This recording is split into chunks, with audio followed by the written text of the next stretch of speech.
Assalamualaikum warahmatullahi wabarakatuh. Perkenalkan, nama saya Aziz. Saya dari Fakultas Ekonomi dan Bisnis Prodi Manajemen Universitas Pancasakti Bekasi.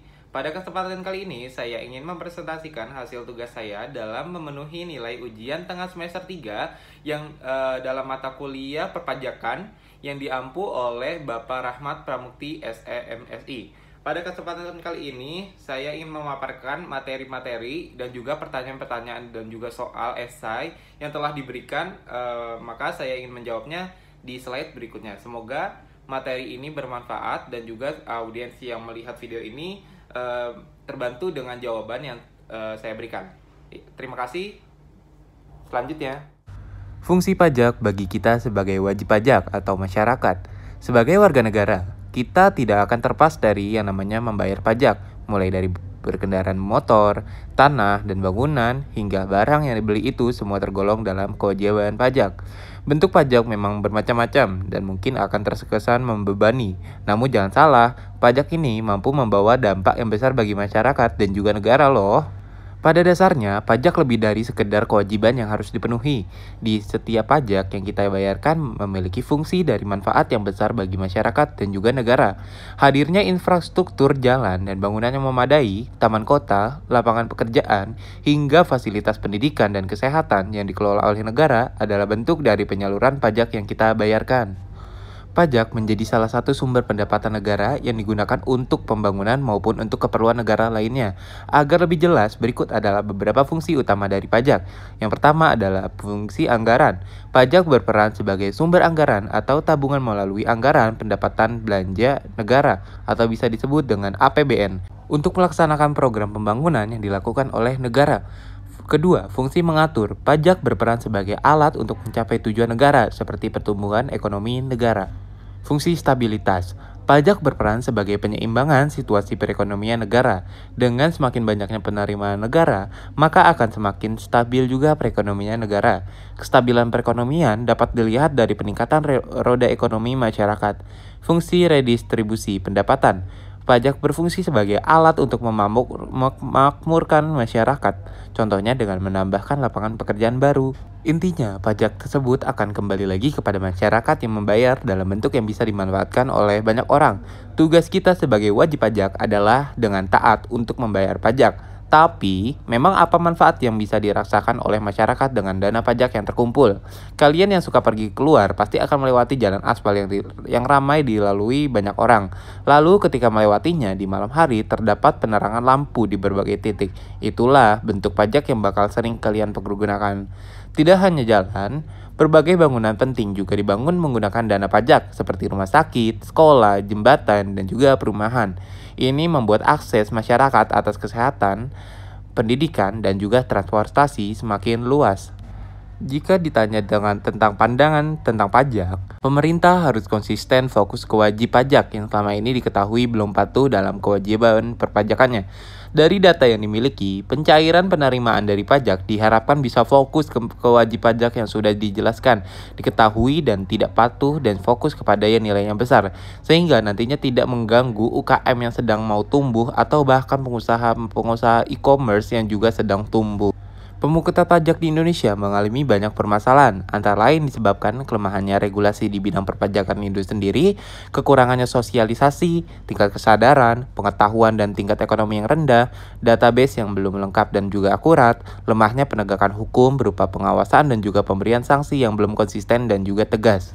Untuk mengatasinya dengan melakukan reformasi di bidang perpajakan, antara lain melakukan penyempurnaan regulasi dan juga perangkat aturan, menggalakkan sosialisasi agar menambah pengetahuan untuk menumbuhkan kesadaran wajib pajak taat pajak, melakukan evaluasi, menyediakan database yang lengkap, akurat, terintegrasi, dan juga terjamin kerahasiaannya, meningkatkan penegakan hukum dalam pengawasan dan juga pemberian sanksi secara konsisten dan tegas, dan melakukan pemungutan pajak yang adil berdasarkan undang-undang, tidak mengganggu perekonomian, efisien, dan juga sistemnya harus sederhana.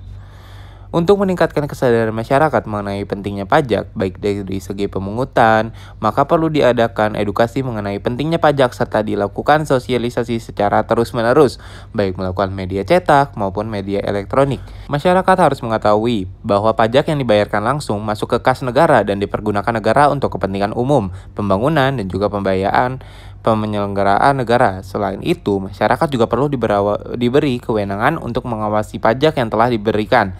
Apakah telah disalurkan dengan benar atau tidak? Jika terjadi penyimpangan, maka harus dilaporkan kepada pihak yang berwenang juga. Jelaskan penerapan pengertian baik yang berasal dari Indonesia maupun dari luar dalam perpajakan di Indonesia dengan memberikan contoh aplikasi pelaksanaannya. Pajak dalam negeri. Wajib pajak dalam negeri dikenakan pajak atas penghasilan baik yang diperoleh dari Indonesia maupun dari luar Indonesia. Maka wajib pajak dalam negeri dikenakan pajak berdasarkan penghasilan neto dengan tarif umum. Wajib pajak dalam negeri wajib menyampaikan surat pemberitahuan tahunan sebagai sarana untuk menetapkan pajak yang terutang dalam suatu tahun pajak. Pajak luar negeri. Wajib pajak luar negeri dikenakan pajak hanya atas penghasilan yang berasal dari sumber penghasilan di Indonesia. Wajib pajak luar negeri dikenakan pajak berdasarkan penghasilan bruto dengan tarif pajak sepadan. Wajib pajak di luar negeri tidak wajib menyampaikan surat pemberitahuan tahunan karena wajib pajaknya dipenuhi melalui pemotongan pajak yang bersifat final. Bagi wajib pajak luar negeri yang menjalankan usaha atau melakukan kegiatan melalui bentuk usaha tetap di Indonesia, pemenuhan kewajiban perpajakan dipersamakan dengan pemenuhan kewajiban perpajakan wajib pajak dalam negeri sebagaimana diatur dalam Undang-Undang Ketentuan Umum dan juga Tata Cara Perpajakan. Apa yang dimaksud dengan pajak final? Pajak final merupakan pajak yang dikenakan dengan tarif dan dasar pengenaan pajak tertentu atas penghasilan yang diterima oleh selama tahun berjalan. PPh final akan dikenakan langsung saat wajib pajak menerima penghasilan dan langsung disetorkan. Karena sifat pemungutannya yang seketika, PPh final tidak lagi diperhitungkan dalam laporan SPT tahunan. Namun tetap harus dilaporkan. Untuk itu harus mempersiapkan bukti potong dari jenis PPh yang akan dilaporkan. Langkahnya adalah sebagai berikut, yaitu adalah buka laman jika online, pilih menu e-filing, klik icon buat SPT, isi daftar formulir. Sistem akan mendeteksi otomatis jika data pembayaran pajak dari pihak ketiga. Gunakan data pembayaran itu untuk mengisi SPT. Selanjutnya, isi formulir sesuai data, akan muncul ringkasan SPT, masukkan kode verifikasi lalu klik tombol kirim SPT, cek email, akan terbukti penerimaan elektronik. Selanjutnya, ada contoh soal. Yang pertama, Bapak Kusuma mulai bekerja di PT Mulia pada tanggal 1 Juni 2021.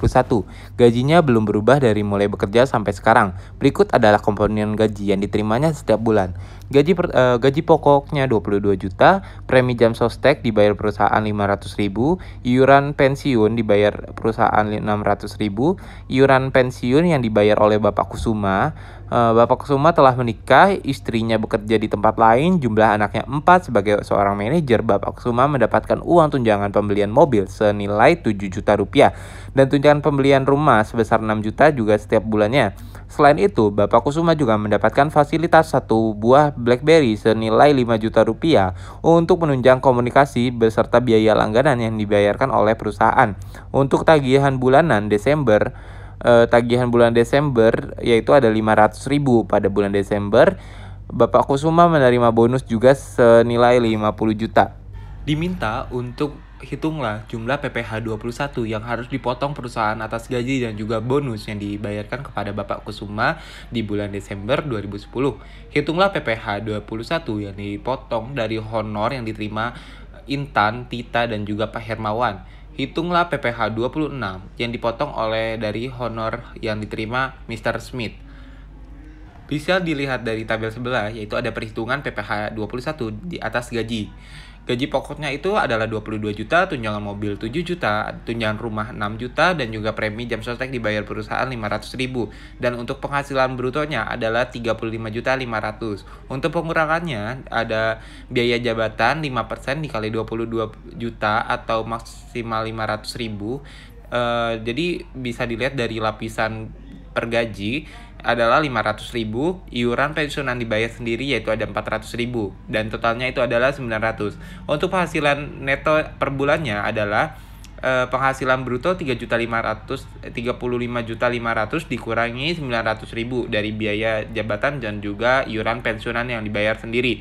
Untuk penghasilan neto per bulannya adalah 34.600. Penghasilan neto per tahun adalah 7 dikali 34.600 didapatkan hasil 242.200.000 rupiah. Di sini juga terdapat PTKP atau pendapatan tidak kena pajak, yaitu ada wajib pajaknya ada dinilai 15.840.000, untuk kawin dari 1.320.000, tanggungan maksimal 3 anak yaitu ada dikali 1.320.000, mendapatkan hasil 3.920.000. Lalu jumlah PTKP-nya yaitu adalah 21.120.000 rupiah. Ada penghasilan kena pajak yaitu didapat dari hasil penghasilan neto per tahun 242.200.000 rupiah dikurangi PTKP yaitu sejumlah 21.120.000 rupiah. Penghasilan kena pajak yaitu terdapat nilai 221.080.000 rupiah. Di bawah lagi ada PPh terhutang 5% dikali 50 juta yaitu ada didapat 2.500.000. Di bawahnya lagi ada 15% dari hasil per tahun yaitu ada dikali 171.080.000 rupiah, didapat nilai 25.662.000 rupiah. PPh terhutang ada 28.162.000 rupiah. Untuk PPh sebulannya ada di 2.346.833 rupiah. Soal B. Selama bulan Desember 2010, Intan bekerja sebagai sales untuk kegiatan pameran PT Mulia dengan honor sebesar Rp200.000 per hari. Selama bulan Desember, Intan bekerja selama 10 hari dan gaji diakumulasi dan dibayarkan pada akhir bulan. Perhitungannya adalah sebagai berikut. Upah bulan Desember 10 dikali 200.000 didapat 2 juta rupiah. Penghasilan neto per tahun 12 kali 2 juta rupiah yaitu adalah 24 juta. PTKP-nya adalah 15.840.000. Jumlah PTKP yaitu adalah 15.840.000 rupiah. Penghasilan kena pajaknya yaitu adalah 8.160.000 rupiah. PPh terhutang 5% dikali 8.160.000 rupiah adalah 408.000 rupiah. Untuk PPh 21 yang dipotong bulan Desember adalah 34.000.